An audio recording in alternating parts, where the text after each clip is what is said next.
Hum, hum, hum. Testing. 1, 2. Testing. Robot, what are you doing? I am just testing my audio relays. I do not wish to blow my big scenes by having embarrassing technical difficulties. Yes, well, you're a little too late for that. You see, we're already on.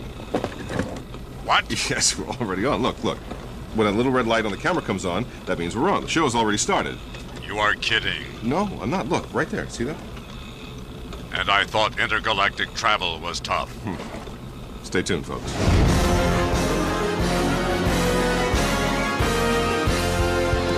From the farthest reaches of the galaxy comes Lost in Space Forever, starring John Larroquette, with guest appearances by June Lockhart, Mark Goddard, Marta Kristen, Angela Cartwright, and special guest stars Bill Mumy and Jonathan Harris. Plus, outtakes, bloopers, scenes from the Lost in Space movie, and some special surprises. Not to mention me, the Lost in Space robot.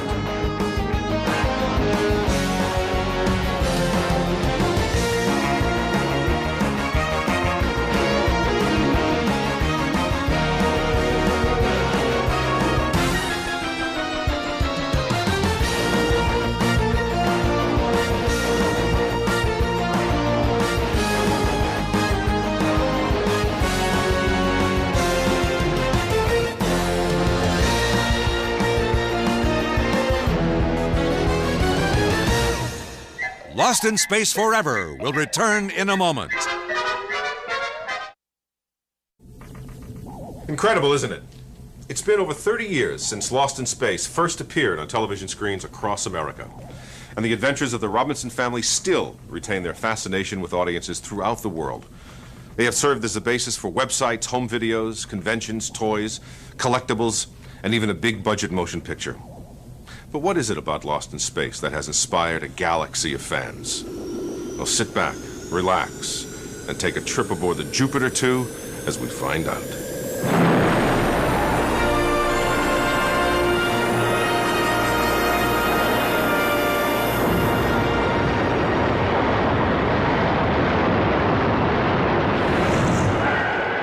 Lost in Space was launched in the early 1960s, an era of tail-finned cars, TV dinners, Barbie dolls, and hula hoops. There were the futuristic marvels of the New York World's Fair, and the world was on the verge of a cultural revolution thanks to the invasion of a British musical group called the Beatles.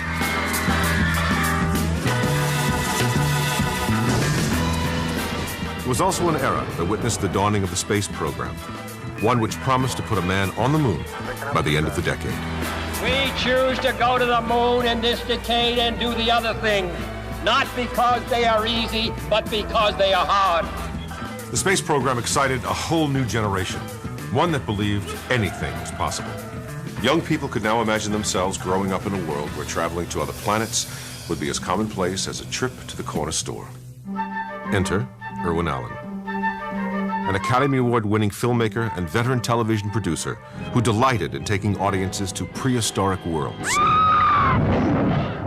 Up in the air, courtesy of a hot air balloon. Escape disaster by a hair's breadth.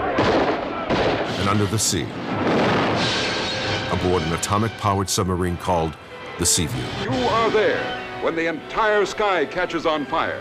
You are there when the frogmen battle a mammoth squid.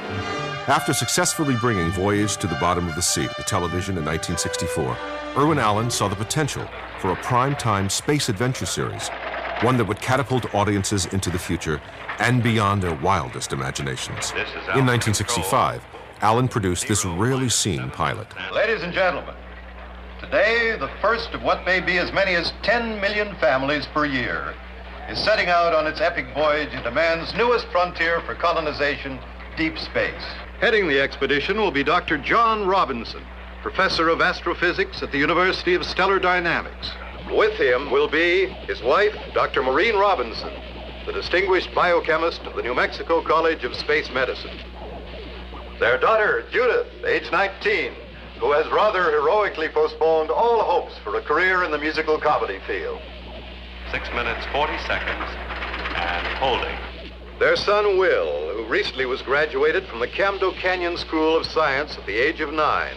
with the highest average in the school's history, and their daughter Penny, age 11. Their assistant, Dr. Donald West. Electromagnetic miracles now come into play.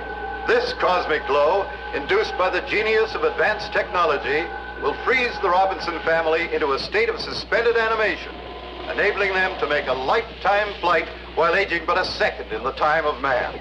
5, 4, 3, 2, 1, 0. Blast off!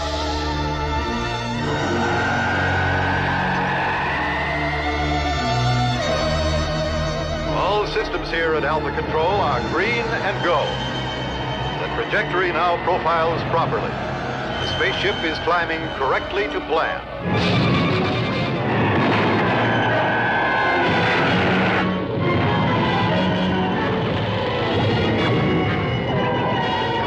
Unless fire extinguishing apparatus functions properly and control regeneration occurs immediately, all hope is now gone.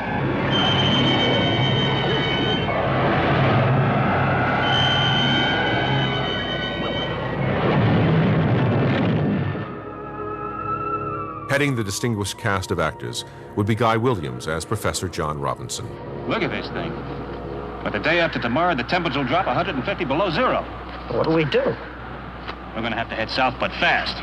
Williams was a familiar face to television viewers, having played Zorro for years on network television. All right, let's go. I want us to get out of here as quickly as we can. All right. Seen here is Guy's original screen test for Lost in Space. The voice you hear off-screen belongs to producer Irwin Allen. Nice to have you with us. Well, it's nice being here. Want to talk a little bit about the new show we're going to do called Lost in Space? Uh-huh. Well, I saw one of those little flying machines. Yeah, space saucer. Yeah. I'd like to get one for myself. Another television favorite in the cast would be June Lockhart as Dr. Maureen Robinson. Ms. Lockhart had previously played everyone's favorite mom on the classic TV series Lassie. As the Robinson children, Judy would be played by Marta Kristen, a young actress who had appeared on television shows and movies. Will? Penny? How are you ever going to dress like a lady if you don't hold still? Penny would be played by Angela Cartwright, who had literally grown up before TV audiences in Make Room for Daddy. You won't be long.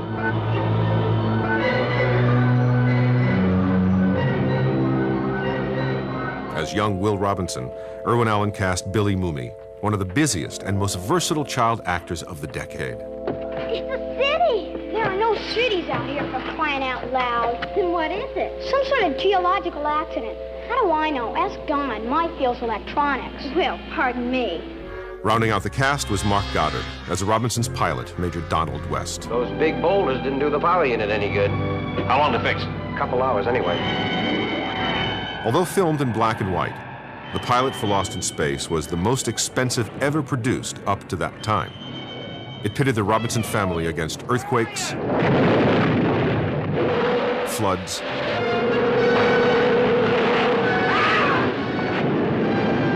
one-eyed monsters,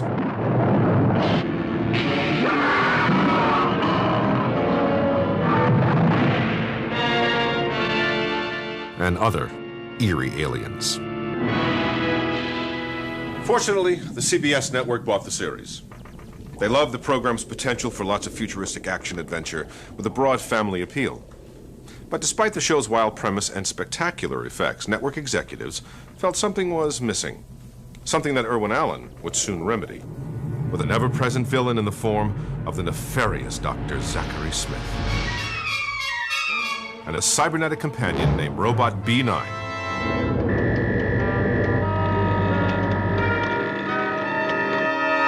At exactly launch plus 8 hours, destroy. Stay tuned for more of Lost in Space Forever.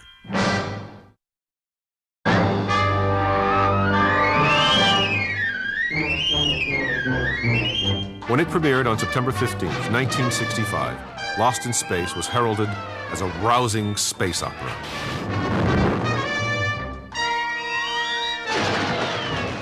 Lost in Space was an unqualified hit, and due in no small part to the antics of everyone's favorite villain, Dr. Smith, played by Jonathan Harris.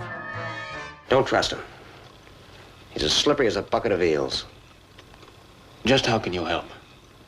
My friend here was built to test atmospheric conditions. I'll send him out to investigate. And leave yourself defenseless? The virtuous need no defense. You need a catalyst in a show to start things rolling, to have people fight against pro and con. I was the con. Are you native to this speck of dust? Oh, no, not me. You have the wrong party. If it's natives you're after, there's a whole tribe of them right down there in the valley. The natives here are called Robinsons. I am, how you say, well known for my comedic villainy aspects of my acting nature, which I do enjoy. It's great fun. And I said, well, willy-nilly, I'll be out of the show in five shots anyway.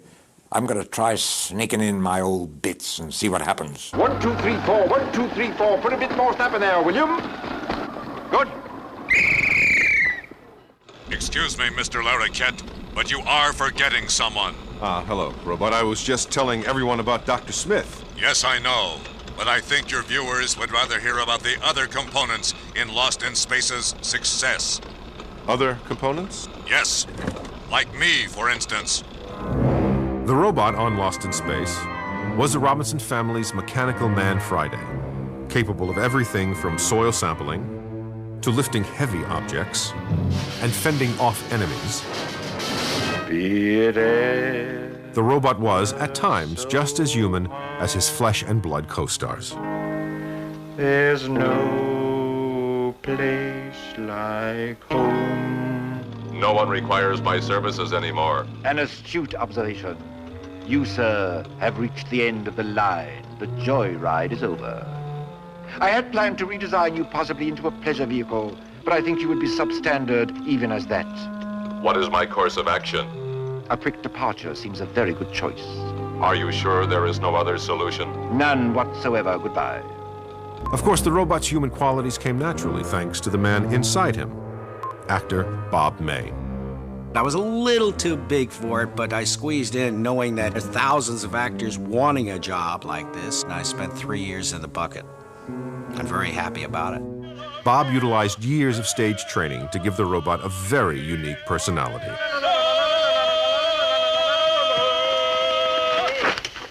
Equally distinctive was the voice of the robot, provided by veteran radio and television announcer Dick Tufeld. You may apply more effort, Dr. Smith. My skin is not sensitive. That's what you say. And do not miss any spots.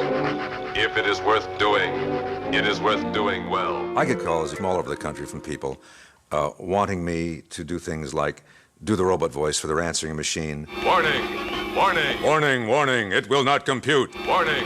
Warning! Warning! Danger, Will Robinson. Feel better now, robot? Yes, thank you. My sensors are deeply grateful. May I continue? Affirmative. Of course, there were other reasons for Lost in Space's impressive success in its debut season. There were dazzling special effects.